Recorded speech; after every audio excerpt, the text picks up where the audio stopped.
Okay, back again for another episode, and in this one, there's plenty to talk about, as always. Nike continues to go all in on digital sneakers and apparel. They've dropped this teaser with Fortnite for this kind of ultimate sneaker hunt, treasure hunt style thing. Looks exciting, but is the rest of the NFT space doomed as we see another major collection officially call it quits? And we're diving into the wild world of what we're not being told, perhaps. The founder of Cardano is on a mission to possibly recover some alien matter. Alien artifacts, yes. So why on earth are we talking about alien artifacts? Well, I guess you're going to have to find out, aren't you?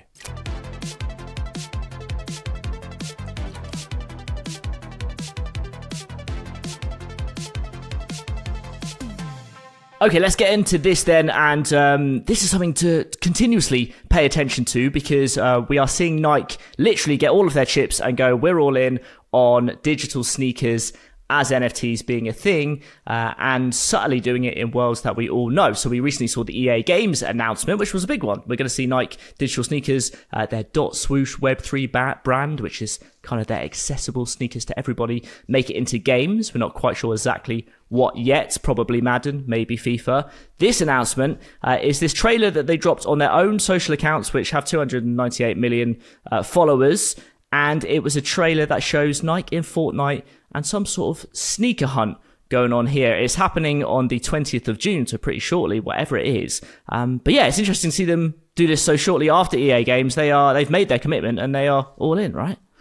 Well, there's tons of things to pick up on here. Obviously, Nike, big brand that kind of validates the metaverse and Web3, because there's two different things going on here. Fortnite, if you look at their roadmap, where they're going, they're all in on the metaverse. They haven't actually said that out loud, like properly said it out loud the way that Mark Zuckerberg did, but they are. They've designed a coding language called Verse for the metaverse. I mean, it's literally there.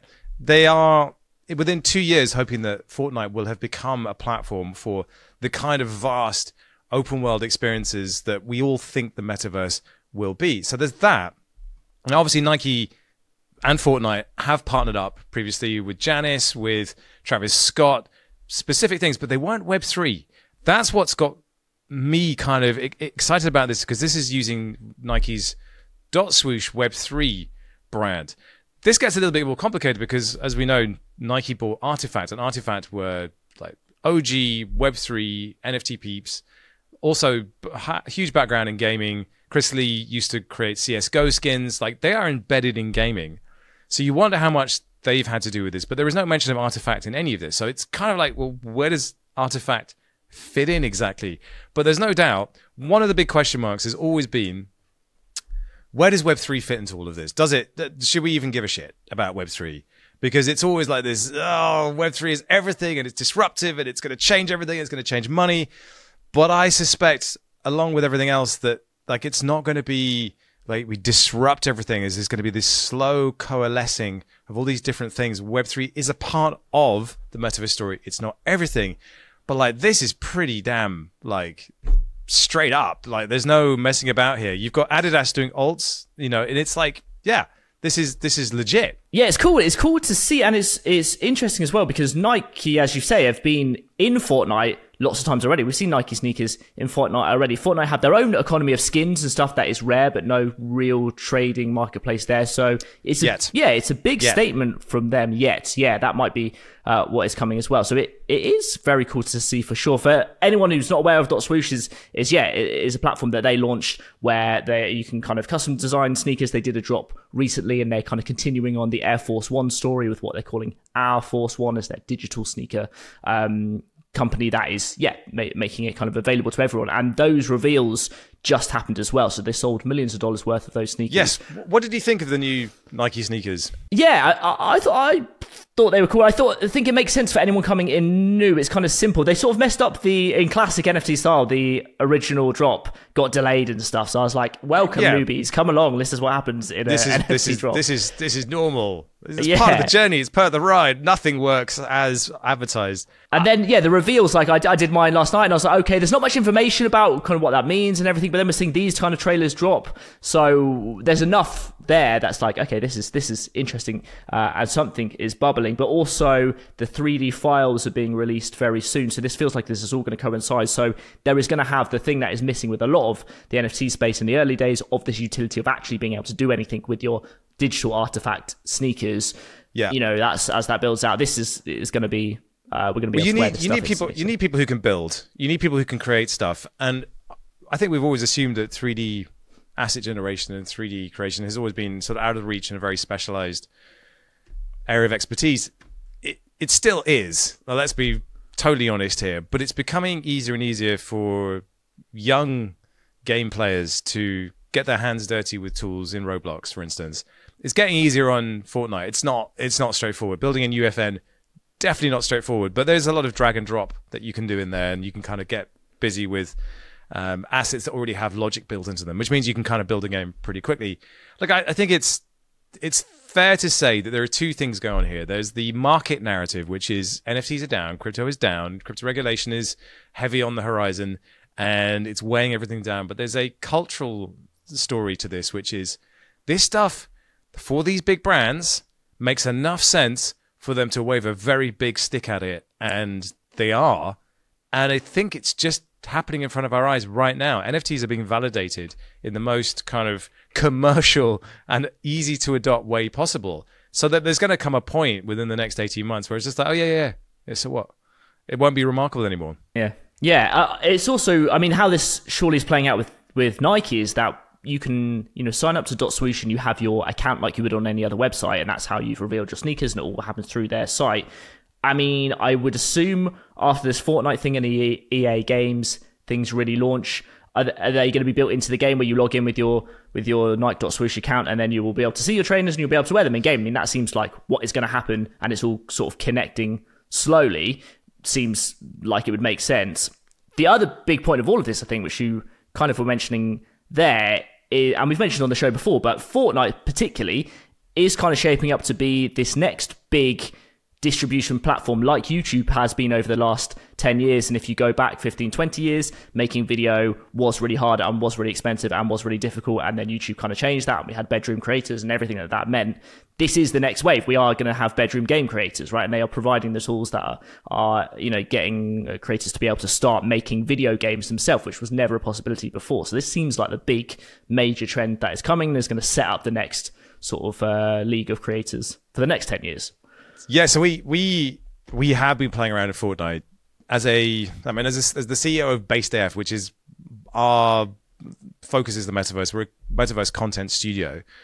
I mean, it makes sense for us. We have Unreal Engine expertise. We've got a mocap volume. We have the tools and the team to be able to do something with Fortnite. Whether that's going to be a revenue generating exercise or simply just a bit of fun, I'm not entirely sure yet. We need to kind of look at the numbers. But we have built a level in UEFN with a very specific purpose to it, which I can't say too much about, but we did release the trailer so you can see the gameplay. We're learning a huge amount in the process about how you build a game, how you turn basically a story into a playable thing. I think that's the thing that we're really, really, really careful about here. We are not game publishers, we're not game developers, but what we can do is create playable stories. So we do a video with a big story behind it, and then people can then go further and actually play the thing that they see in the video itself. And that's really exciting. And it also allows us to open up avenues of dialogue with larger people, larger creators in the space in a way that nobody else can. And it's because we got the mocap volume, because we have this facility to shoot in that volume the way we can.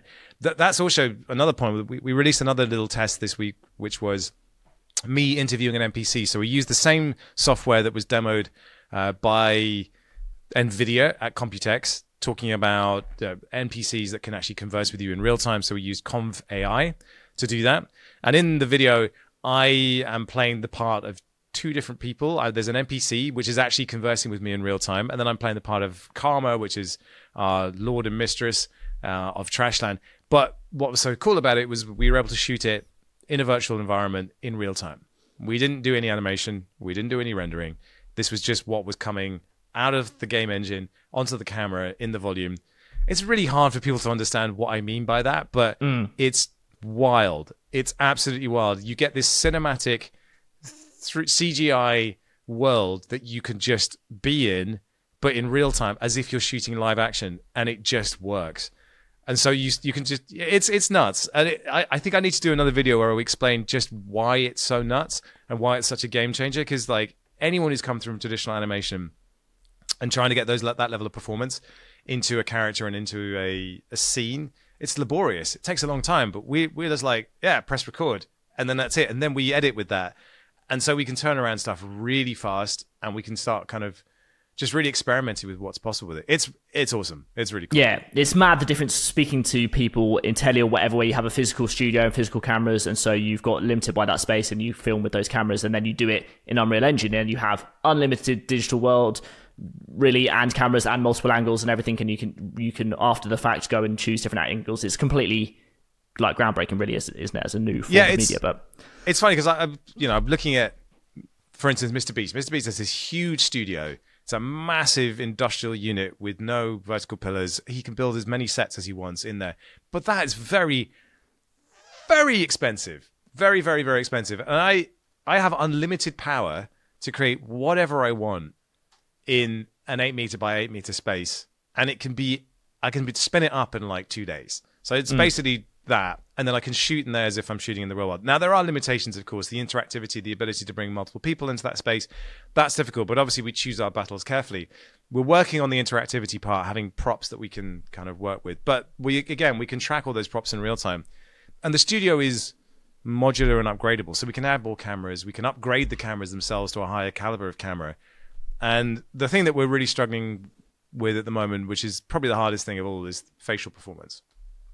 But this week, MetaHuman Animator got switched on, which is the new kind of piece of software from Unreal Engine that allows you to record for like 10 minutes. And that's not even 10 minutes. You can do like a minute, record your face with an iPhone, and then that can be turned into a model on a MetaHuman that really accurately tracks facial performance. It's not perfect, but in terms of just the ability to translate your performance and how your face moves into a believable performance on a MetaHuman, it's an absolutely massive leap forward. We saw it at GDC.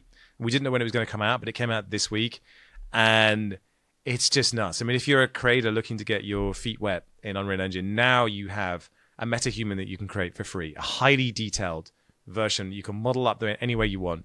And now you have a tool in MetaHuman Animator that allows you to use the phone that's in your pocket to drive a really high quality animation.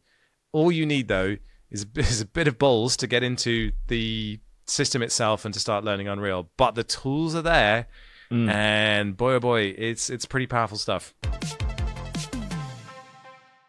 This next story, which is the sunsetting of MV3. So MV3 are, a very ambitious Web3 NFT project, is closing down, and I'm a little disappointed, a little bit sad. How much do you know about this one? Yeah, I've been following it. So the backstory to this is you may know the Metaverse with the 3 in an Instagram account if you're into this space, and they started posting about the news of this space as the hype was happening, and they picked up a big Instagram following. So they're on to 1.3 million, and they're a good sort of news source. And they started during the bull market of NFT and Metaverse stuff their own project called MV3. They had some interesting people working on it. So one of the Stranger Things screenwriters, Jesse Nickson Lopez, who I think is related to the person who started this Instagram account, who is Roberto Nickson. And it was this kind of cross-media sci-fi universe that explores the collision of human and AI consciousness. Own a part of the next great franchise, become the story, was their sort of pitch for this new IP that they were creating. And yeah, so they had a lot of hype. They had the sort of distribution on the Instagram platform to kind of get people excited about this. They had some interesting people working on it. And then Roberto, the guy behind it, released a statement saying they're shutting down further development on this project, with quite a long sort of mini essay and quite heartfelt as well, which was kind of sad to see, because everyone's building in this space together. And he seemed quite burnt and quite disappointed by just the whole NFT space as it was. And we kind of all knew as this was happening that 95% of stuff that is started, whether it's promise of a virtual world or whatever, was going to go to zero because it was just based on hype, right? And they didn't really have any long-term plan, and any good IP and good project takes a long time to build. We kind of knew that was happening, and he sort of talked about the whole space being deeply flawed and that the NFT market is the culture casino type thing, which is all built on speculation and whatever. But he's a smart guy, so it was like weird to hear him say this. I think he's right in lots of cases. But also, once you've been through a cycle or two, you also see this kind of sentiment right at the bottom point where everyone's been burnt and annoyed. And then, on the flip side, we just talked about all of Nike's stuff happening. It's like, this isn't going away. It's just changed in how it's communicated. And you need people who are really good at stuff, who've got a long-term plan to kind of take this through. So, yeah, it was interesting, a bit sad to read, but also I think it's kind of a sign of the moment, and it's probably like not calling it exactly, but a bottomy type signal for this stuff, right? I think we go up from here in terms of... Yeah, so much to unpack here. Firstly, they did a lot of things right. So they built distribution first through the Metaverse Instagram account, which had, last time I checked, had 1.5 million followers. Smashed it. Absolutely smashed it, rode the wave of the Metaverse hype, and it was a very simple informatics channel. They would just post interesting things, but capturing that conversation really neatly, and I think Roberto is very good at that. That's what he does. Jessie is his sister, so a Stranger Things writer. I interviewed her when I was working at The Defiant. Absolutely glorious human being, beautifully creative. The world that they built was, in very safe hands in terms of the story that they wanted to create.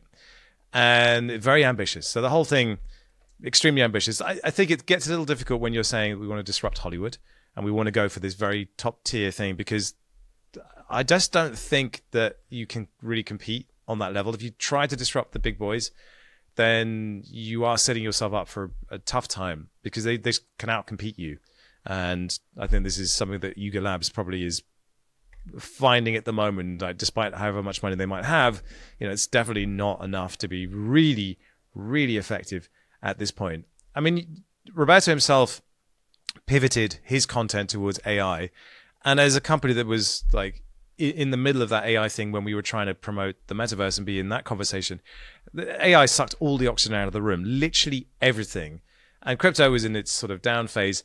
If you're in a community where every day you get asked the question, when moon? And like, what are you delivering for us? And your answer has to be, well, we're building, and it takes time to build things, and it takes time to do this and do that. I think it can get really hard to trust the community that you have, because they turn on you so quickly. And community is such an important part of a Web3 property, unless they have a real reason to be there that isn't just, you will make me money, then you're going to have a really, really tough time. And I suspect they just burn out. Like, it's just super difficult. The thing that I will say, though, is that if you enter into this space and you are not mindful of the fact that there is a cycle, that Bitcoin goes up and it presents all of these amazing opportunities and creates wealth for people, and that you're not aware of the downside, and your entire business is predicated on Web3, then you really need to check yourself, because it's idiotic to think that a market that moves so much, so rapidly in such crazy cycles is strong foundations for a business. It makes no sense. You need to have other strands to your business, and you need to be able to create revenue even when the market is against you. And this is something that we think about all the time. Like, what are our revenue streams? How do we create revenue for BasedAF in the middle of all of this, so that we're not completely reliant on NFTs, we're not completely reliant on Web3, because we can't be. It's stupid. It's fundamentally stupid to believe that that is a sustainable business model. So you have to have these other things in place as well, because if I'm sitting here waiting for mass adoption or for regulation to come along, it's just going to grind you out. And this is exactly what has happened here. Unfortunately, it looks like there was some mismanagement of funds as well. I have seen a spreadsheet with what they were spending on moderators, for instance, and I can sympathize, because when things are successful and you are managing a community and you have to put all these things in place very quickly, it's quite easy for things to get out of control. But also just things like, $35,000 for a party, or these kind of things, non-recoverable expenditure where there's no revenue attached to it. It's just, oh, we're having a party because everybody else is having a party. It's like, no. Be smarter, be wiser. And I think the problem is that Roberto looked as if he was, and it turns out that maybe they weren't. And I feel for them, but also at the same time, I have some issues with it. But good luck to them. It's tough, and I feel bad for that situation on that point as well. Yeah, especially if you launch when there is the midst of the hype. Great launch, you'll make a lot of money to begin with, but you are setting yourself at a standard of excitement that is just impossible to maintain, because at some point it's going to turn. And if that's what things were, if that was the expectation people went in with, well, then to sustain that is just for whoever you are is a really, really difficult task, isn't it? So a tough one. Quickly, who do you look at? I mean, Yuga's really interesting because they are not excluded from this situation as well, as Artifact and other companies that do have other aspects to their models, and Artifact have physical products, and Yuga are building other side and everything else. Do you think they pull through and they have done enough to not rely on the market to sustain their model? I mean, what's interesting is that Yuga basically has turned into a corporate, like in a very short space of time. They have a proper CEO, they have all this stuff in place. I mean, that's A16Z just reshuffling top management. Wiley Arano has left for health reasons. And so he was really the kind of big gorilla in the room when it came to like the old school Yuga, but now they are, basically just this massive company that needs to make money. And the good thing for Yuga is that they made a lot of money. Like if you run the numbers over what they got from just royalties alone on the Bored Ape Yacht Club and the Mutants and everything else, I mean, they made absolutely ridiculous amount of money before the royalty tap got turned off. So in that case, yes, I think they're good. I think, for instance, Doodles raised a shit ton of money. I mean, a massively overinflated valuation as well. It's ridiculous, but they got the money in the bank. So if they just kind of huddle down and keep building stuff, they should be okay, because they have the funds in hand. I mean, if you're a project like Accutars, raised 32 million in their NFT sale, 15,000 Accutars, and then cocked it up so badly that 32 million was stuck in a smart contract and they couldn't access it. It's one of the biggest cock-ups I've ever seen in my life. That project could have been so well funded, and it's up to them whether they would have made good use of those funds, because there's so many examples of projects that just blew up because they had too much money. But yeah, I mean, what a screw up. It might well end up have been, the best thing that could have happened to them, but that is a huge mistake. Artifact got tons of money in the bank. They also owned by Nike now, so they're pretty kind of set and safe to build and create. And who else would we include in that? I mean, Pudgy's is forging its own path and is now probably seen as one of the most progressive and switched on NFT projects around. And it's interesting, you thought Doodles would be that. They had Pharrell on board, they had all these things, but it just boils down to the fact that like NFT appetites shrink and collapse, and you just got to be in a position to be in cockroach mode for 3 out of every 6 years, if not, 3 out of every 5 years. You're just going to be like, and if cockroach mode is a good good line, basically. for sure. Just survive. That's it. Just survive. And like AI hasn't helped that. The macro conditions haven't helped that. There was a lot of chat about teams having to massively shrink, and if they weren't able to make the cuts, if they weren't able to make those tough decisions, they don't deserve to be in business. But like, you've got to figure out your revenue streams. Otherwise, like, it's not a business. All right, this next one then, potentially, we talked about all these promises and of virtual worlds and hype and everything else. This next story is with a company who are one of the few who may pull it off and end up being a rival to Meta, Epic Games, Roblox, Microsoft in the Metaverse space, partly because they have been around for 10 years already and have been building with this technology way before any of this stuff came along. If you're in the space, you probably know about them. If not, you've maybe never heard of them. But Improbable CEO is Herman Narula, who's been on the show before and has written an excellent book about his thoughts on this whole space as well. Most known in the kind of Web3 crypto land as the people who are helping build Yuga Labs' other side world. But this story is to do with really what they are building, and they're kind of building a whole infrastructure layer. So if you've got Fortnite and all of UEFN and their kind of ecosystem, that's bubbling and being amazing. You've got kind of the Roblox thing going on. Meta, okay, people are questioning the money they've spent, and Meta Horizons is kind of flailing a little bit, but it is interesting, I think.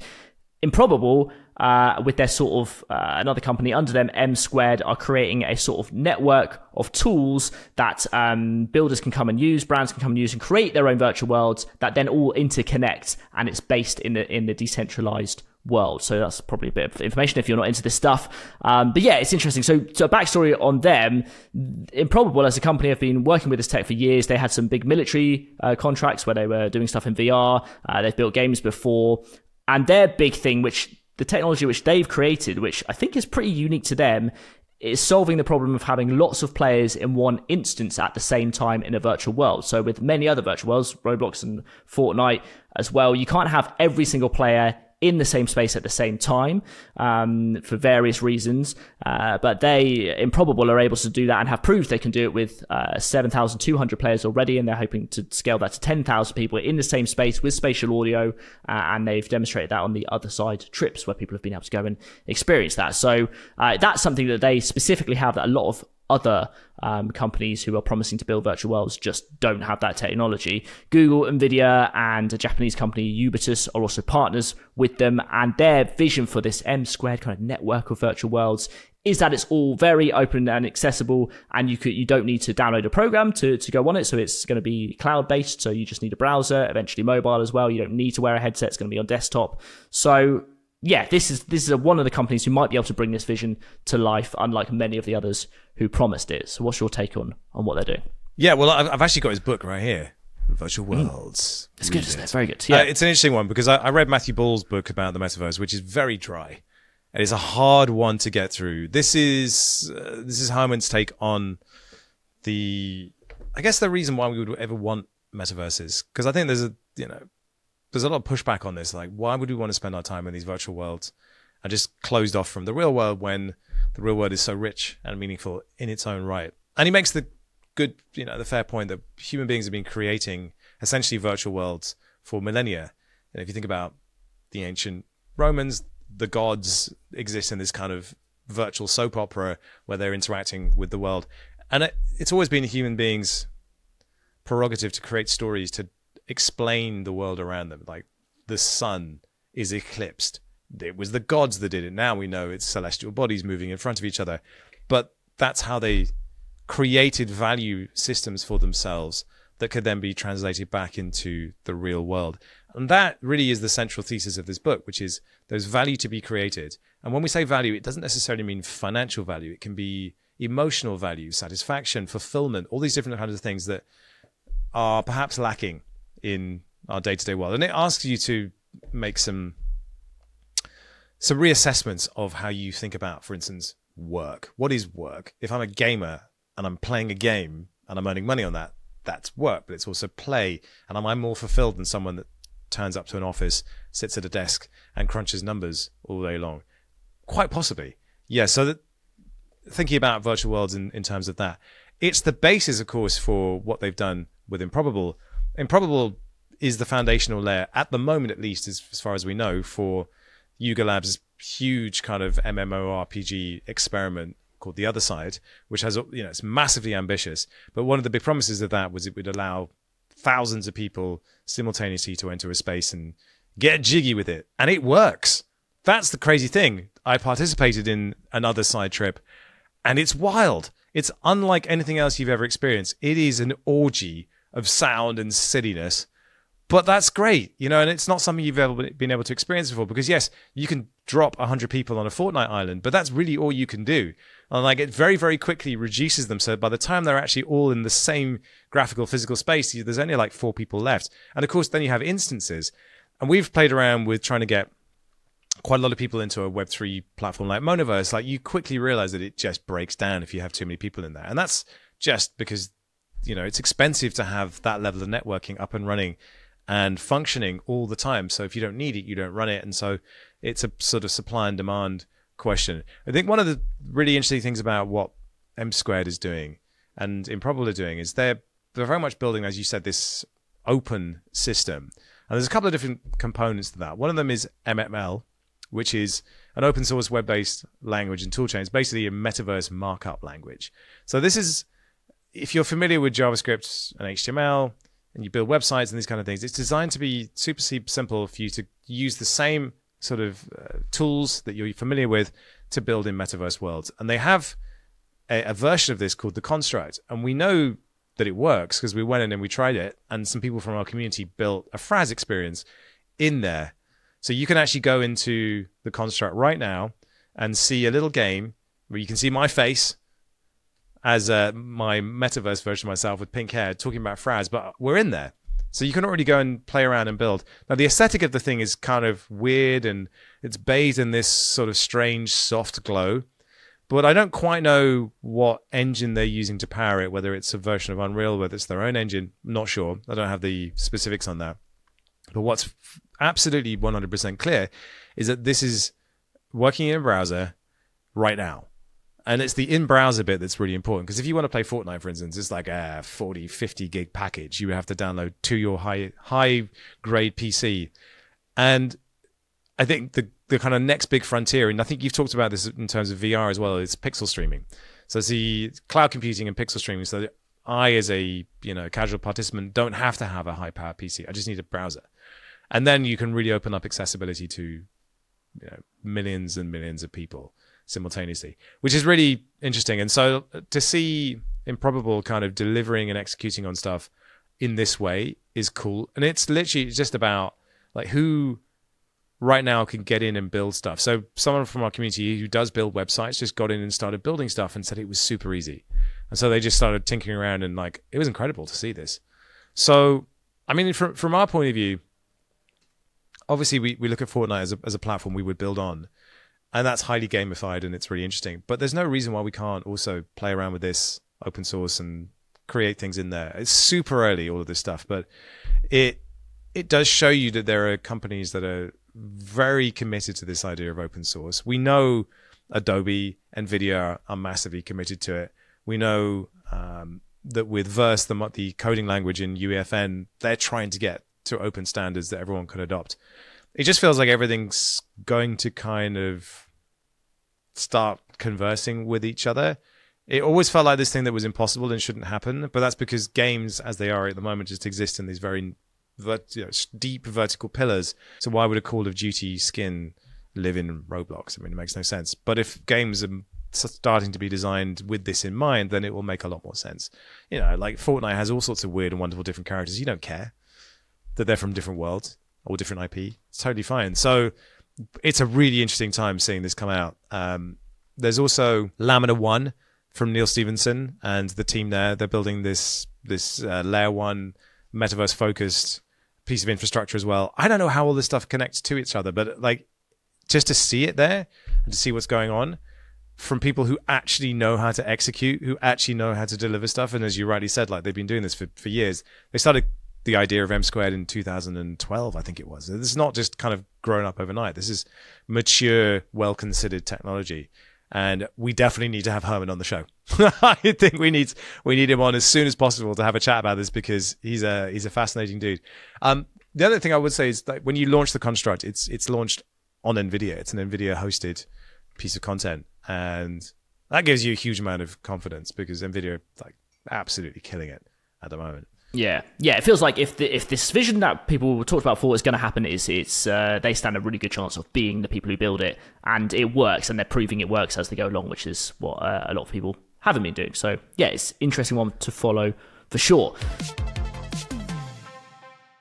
Should we move on to the next story about woolly mammoth and aliens? Yeah, I mean, look, Charles Hoskinson, who's the highly entertaining CEO of IOHK Input Output Hong Kong, which is the company that basically administers Cardano, the great peer-reviewed layer 1 scalable blockchain. I have a lot of things to say about Cardano. I have said them publicly. I get a lot of crap for that because I find it very difficult to understand why you would bother with Cardano. But I mean, I've said that before publicly, and I hold to that because they promise a lot and then they don't deliver a lot. But There's an artifact at the bottom of the ocean about the shape of a watermelon that appears to have fallen from the sky.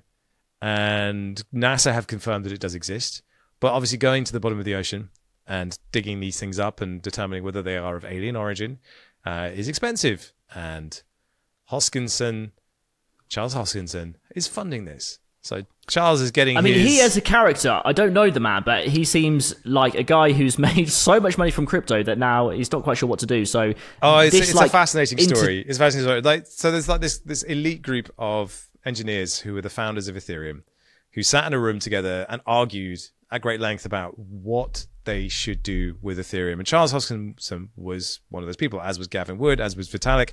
Charles Hoskinson left in a huff and founded his own blockchain. Gavin Wood also left, probably not in a huff, and founded Polkadot. So they've all gone on to do their own thing. And Charles Hoskinson, he's an interesting dude.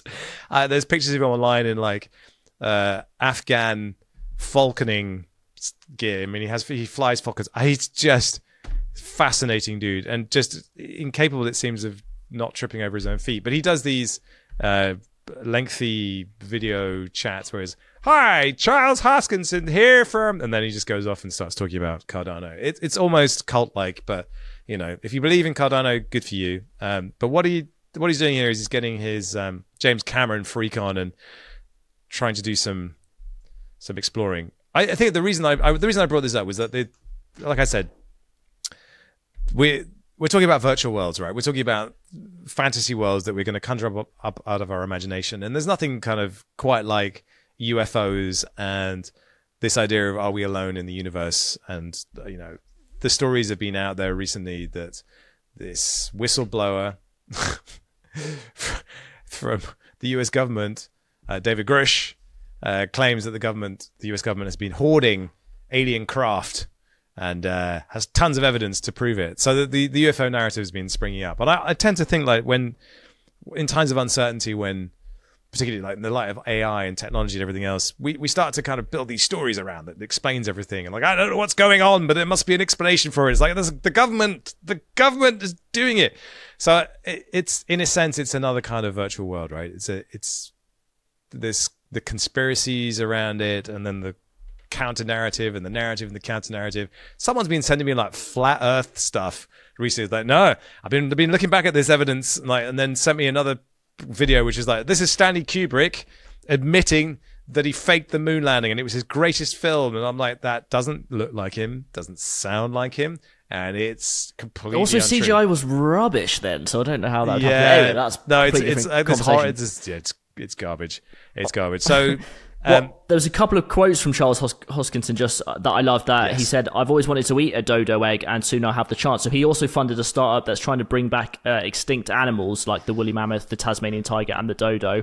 He then, with this alien mission, has flown a load of scientists on his private jet that sometimes Metallica use, which I thought was cool, to try and recover fragments of this interstellar meteor. So I think NASA have confirmed that it's not from this galaxy or solar system. There's no doubt that this is a fascinating expedition to go on. I would love to be on that boat, because I find all this stuff immensely interesting, like the deep ocean, exploring the stars. I'm fascinated by space travel, because, you know, at the end of the day, I'm a storyteller. My imagination likes to be tickled. So these things they get me. But it's just because it's Charles Hoskinson. He's just such a hard character to like. He's like the flashy Rolex kind of nerd done good, and it's like it's tough. I have a tough time with it.